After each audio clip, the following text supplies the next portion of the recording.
Hi అండి, welcome back to మా ఇంటి వ్లాగ్స్. ఈరోజు సంప క్లీన్ చేస్తామనేసి అంతా ఖాళీ చేసి క్లీన్ చేసాము. అది ఎక్కువ ఉప్పు మన్ను అంటారు కదా, అది ఎక్కువ ఉన్నింది.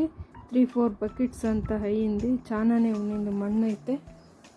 ఫస్ట్ దాన్ని అంతా తోసుకొని ఎత్తుకుపోయి బయట వేసేసి వచ్చేసినాము.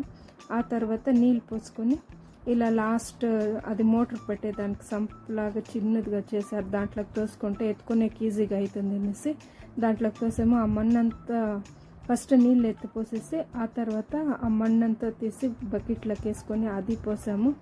పరకలో ఫస్ట్ ఒకసారి ఉజ్జేసి బాగా ఇట్లా అంతా బాగా ఉజ్జి దాంట్లో చిన్న తొట్టి ఉన్నింది కదా, దాంట్లోకి ఆ మొట్టంతా బాగా తోసుకున్నాము. మళ్ళీ సెకండ్ టైం అది మళ్ళీ ఉజ్జిన తర్వాత మళ్ళీ ఇంకొకసారి పరకలో అంతా ఉజ్జి పైప్లో నీళ్ళు ఇచ్చుకొని పరకలో ఉజ్జేసి నీట్గా కడుక్కున్నాము.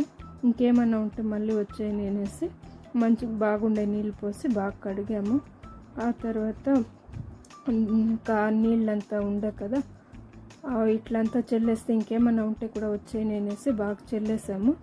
అవంతా ఎత్తి బయట పోసేసి ఇంకున్నివంతా ఎత్తేస్తే ఇవంతా దాంట్లో ఉన్నింది, అంత మన్ను ఉప్పు ఉన్నింది. అవంతా ఎత్తి బయట పారేసినాము. ఈ రోజుకి సంప్ క్లీన్ అయింది. 4 years అయింది సంప్ క్లీన్ చేసి. Thank you friends.